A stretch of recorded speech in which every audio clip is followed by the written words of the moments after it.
is not a political act. Not watching the Super Bowl is not activism. It is literally the Super Bowl. Okay? It's literally a point of reference for how large something is. Like, even the Oscars are simply just the Super Bowl for movies. And there's nothing more unifying in American culture. Like, it's like, I don't think you know how annoying you sound when you're in real life saying something like this, Because it's just like, this is American culture. This is the Super Bowl. And you know what? I don't think that it's just by chance that the first Super Bowl that happened in 1967 was at the Los Angeles Coliseum, because these are our gladiators. These are our sacrificial warriors who battle for all of our hopes and dreams. The only American dream we have left. Afflicted with CTE for all of our sins. God bless them.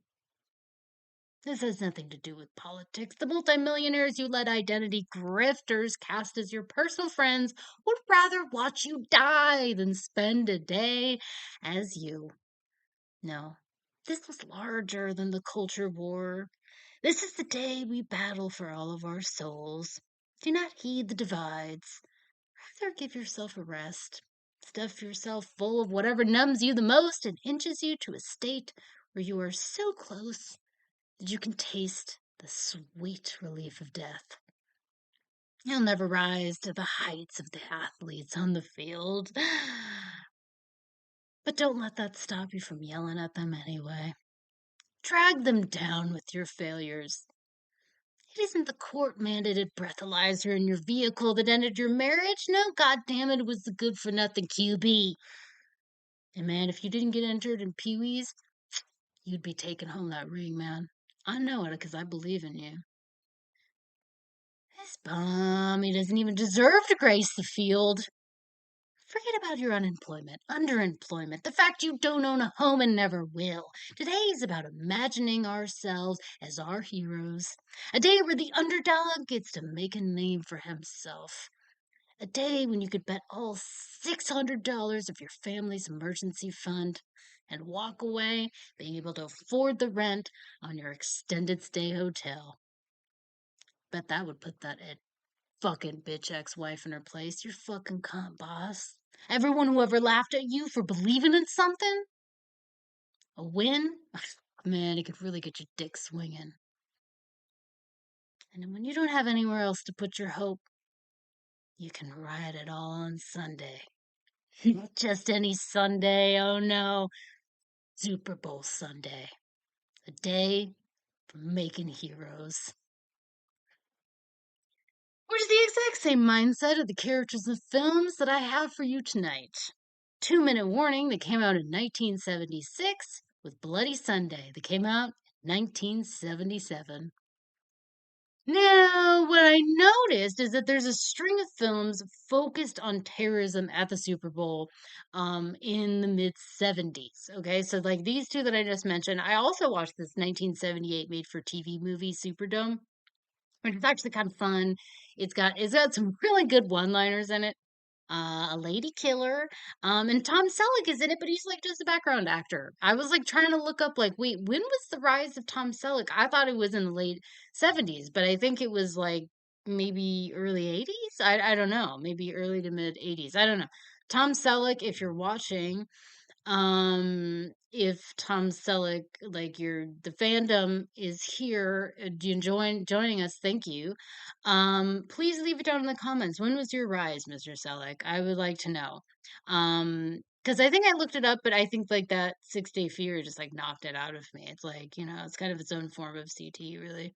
In the trenches with you guys on that. I feel it. OJ Simpson. No, I don't know. I'm just saying things at this point. But anyway, Superdome, it's like it's free on YouTube. Check that one out. But it kind of got me thinking, like, that's so weird. Like 76, 77, 78, we all get these like movies about the Super Bowl. And I was just like, I don't know, like why this hysteria, like specifically on the game and terrorism. And it's like, because I even remember around 9/11, like people being freaked out. Someone's gonna 9/11 Super Bowl. And I get it. It's like it's a staple event for the country, but I'm assuming in the 70s it had much more to do with like the hostages in Munich in 1972. And one of the films tonight is actually going to feature the Black September group in it. And I think it's like this idea, right? That like the Olympics were supposed to be like a sacred space where like nations came together to compete at their best. And likewise, I think the Super Bowl would be like the most devastating place to hit America. Because as I rightfully pointed out in my intro, this is a unifying event. There's not a person in America who doesn't know what the Super Bowl is. Even in what people might consider inaccurately an elitist city like Los Angeles, this town is dead. Tomorrow it is dead. Like everyone is either somewhere watching the game or forced to work so people can watch the game. And it even used to be like a running joke when I was young about how people would, like I don't really care about football. I'm just watching for the commercials. Because companies knew like they had the eyes of America for just this one day. And I mean, and it was true because it's like these commercials really used to like hold weight in the cultural lexicon. And so I figured like I guess there's probably no more of like there's no more effective time or place really for an act of terror, which is definitely the idea that the shooter had in mind in 2 Minute Warning. Now, in this film, we have a huge cast of characters for the 1970s. We got John Cassavetes, we got Charlton Heston, Gina Rowlands, Beau Bridges. I mean, it's insane. It's an insane cast. You're gonna go crazy, with it. And it centers on this championship game. So they didn't actually use the word Super Bowl, but it's the Super Bowl, and it's at the Los Angeles Coliseum. And so it's like, okay. So Thunderman's the sniper. He positions himself. He's spotted by the Goodyear blimp. They're like, hey, which by the way, the Goodyear blimp is going to have a very impactful scene presence in the double to this feature. So just, wait on that. But anyway, the Goodyear blimp is like, we should call the cops. And then the LAPD and SWAT are like kind of, called in to stop this guy. And the film is exceptionally suspenseful because it chooses not to make the victims of the sniper just collateral damage. Like, we don't know who the gunman is. We barely really even see him. And we don't even know his name until the end of the movie. And we never discover his motive. So we follow certain characters at the game along with the police captain and the SWAT sergeant. By getting to know our potential victims, it really adds a lot of stakes. The gunman and violence is random. And now the critics at the time panned the film for this. Gene Siskel called it a contemptible motion picture that was just an excuse to make a picture that will hold appeal only for those who like to see other people blown away by high-powered rifles. Other critics could not see the value in not giving the gunman a motive and identity. A Washington Post critic called it so sketchy and arbitrary that the victims and survivors might as well be determined by flips of a coin. They failed to realize that this would become a very modern fear not so far in the future. Flippant violence, mass shooters ready to inflict a bloodletting for their frustrated boredom. Daily life upended. What if something so rote, like going to school or work, or a low level activity like going to the movies or shopping in a mall, could become your final moment? That isn't terrifying in any sensational way. It brings the stakes of life and death to things unconsidered. Like if your toothbrush could explode in your mouth.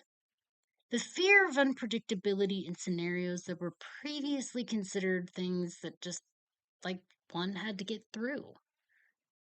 But it's kind of not even really that. It's the paranoia of knowing that we spend most of our lives just getting through it. And the very events that inject a little joy into the whole thing become unsurvivable unsurvivable. There it is. I'm so my body temperature is just rising and rising. When it becomes unsurvivable, it makes us existentially question our entire existence. Fear and routine, fear in the routine.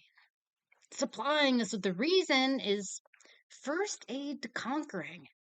It becomes more predictable, fightable, curable, etc. But entirely random, it's unacceptable to people that need to intellectualize fear, which I think that they're just salty about because the end of this film shows modern journalists for who they are. You're here to deliver the truth, which may make your audience vulnerable, uncomfortable, anxious, but you're not the arbiters of social illness. You're not the experts, but rather your only value is the experts and personal accounts that you bring to your audience. Modern day journalism, it's like your egos are showing. And they're getting in the way of the ability to do their jobs. You can agree and disagree, but the news has kind of just become a cult of different personalities. Pieces of opinion clashing with the data actually shows. Sometimes there isn't a narrative. And in an overeager moralist society that desperately clings to the black and white version of good and evil, we can't accept the true definition of someone without reason, without logic, and without scruples on which side he falls. Now, Black Sunday, not the also very excellent Arabava version, mind you, this is the Frankenheimer version. And it's a mixed bag of all kinds of heroes and villains. And now this is the one that I just watched for the first time a couple days ago. And I loved it. Which I kind of didn't expect, which I'll get into. But I did.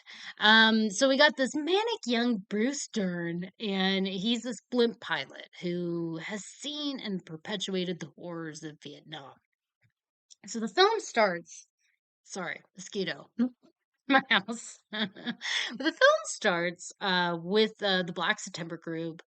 This very stylized, fucking cool as shit scene, and they're like watching footage of Bruce Dern in a POW camp, confessing to his crimes. Obviously, he's undergone some like incredible torture. And then, of course, when he comes back to the United States, he's court-martialed for these crimes that he's like describing. And, because of this, it's like I went through that. I did these things. I come back and face a court martial. He's like really desperate to just make a statement, a fuck you statement. And the group sees him like as the perfect person for their cause.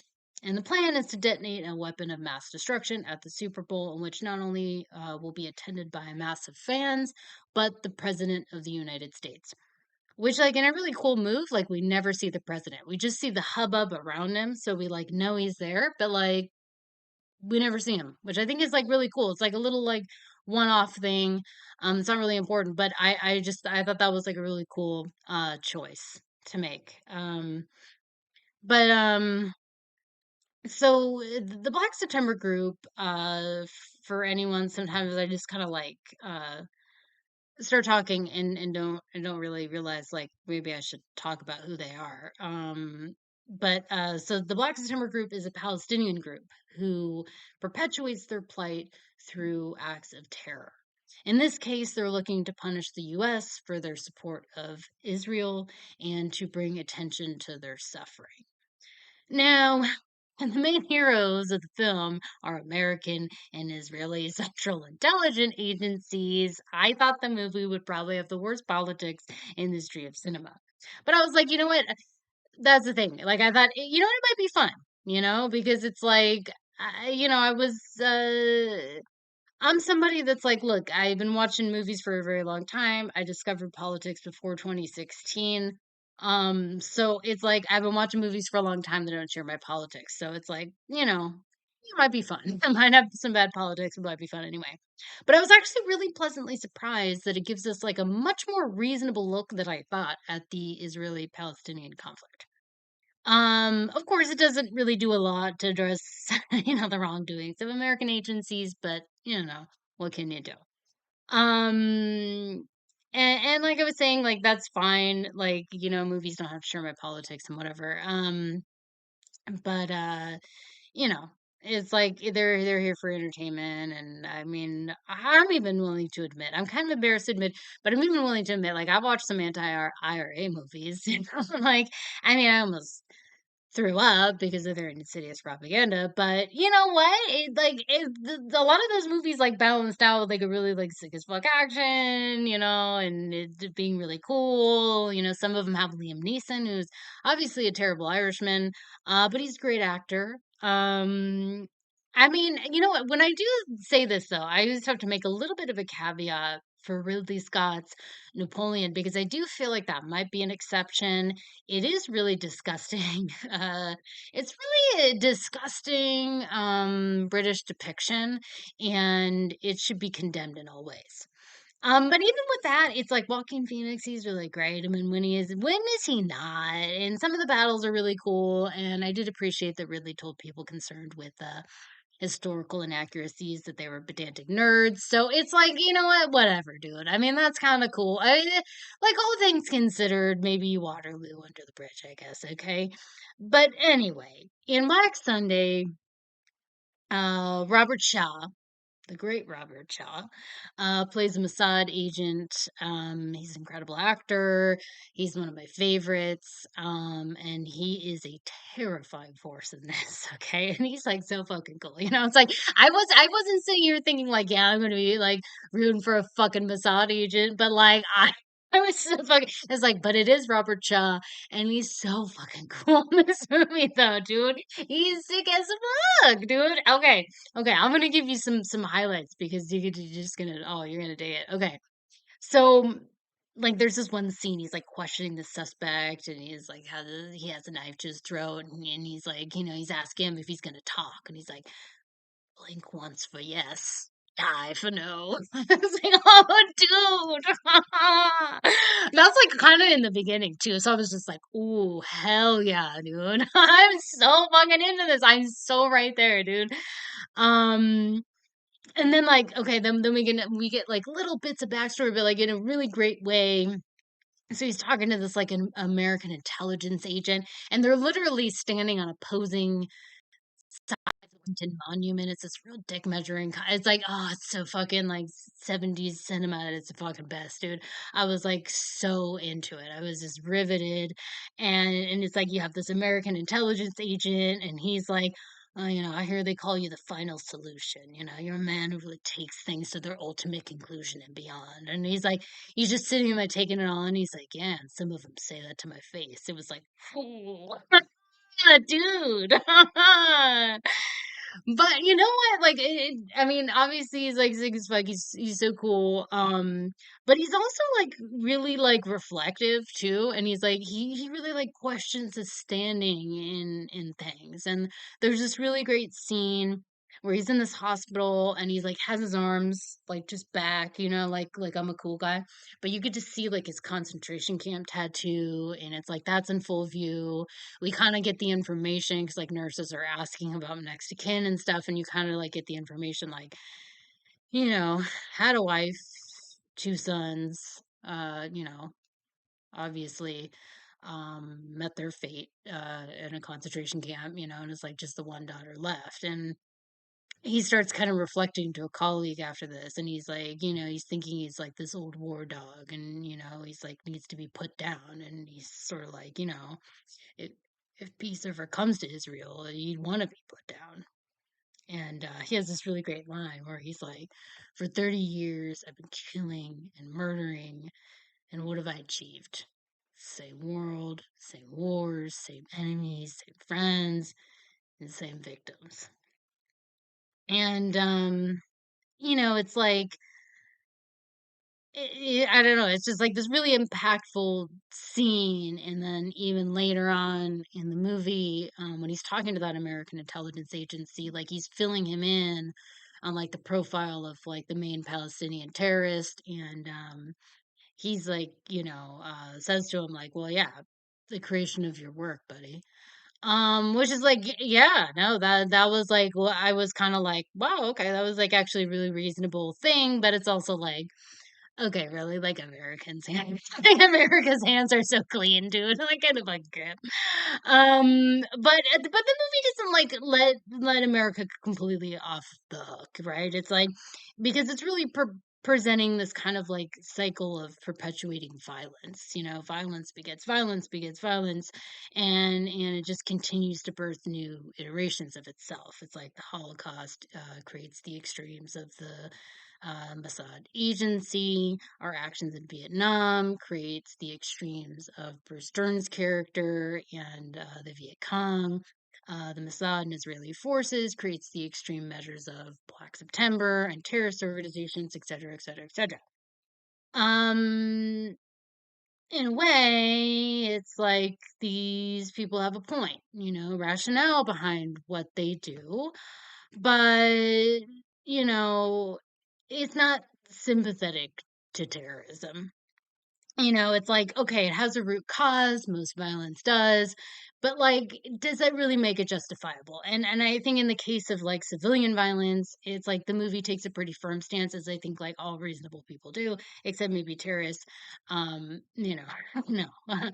um, so they do this in a really great scene, I think, because it's like it was really just like why I love this era of cinemas because it's like we really let the visual medium tell the story for us, right? It's like no one has to say it to us, but there's this really fucking cool scene, and it's like even the lady terrorist, like the main terrorist of the Black September group, is like watching Bruce Dern as he like tests out the weapon that they're gonna use at the Super Bowl. He like tests it out on this guy in a shed, and it explodes all these like tiny holes into the guy and into the wall, and then you get like the sunlight's like breaking through and it's illuminating their faces, and it's like mimicking what the weapon will do to them and everyone in attendance.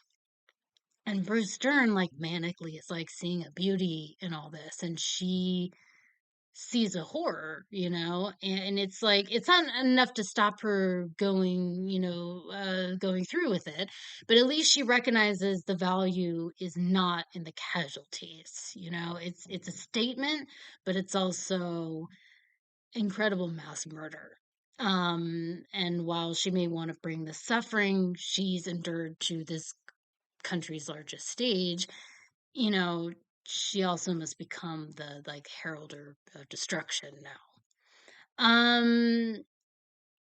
Now, what I think is kind of most curious though about this film is that the NFL actually allowed them to use real Super Bowl footage, and the Goodyear blimp you like allowed them to use like use of their blimp, which is like really crazy when you think about it. But it's really great for the movie because it's like it really adds to the suspense. You know, we get to see the real teams, the reality of 80,000 fans and in attendance, and it gives this really incredibly morbid scope to the whole thing. It also makes the Cowboys look like they get like fucking hosed. But in reality, when I looked it up, because I was thinking, I was like, damn, the Cowboys got fucking hosed. But then when I looked it up, I was like, the Steelers only won 21-17 that year. Um, but of course, Robert Shaw. We end on Robert Shaw. He's in a defying, self-sacrificing action. You know what?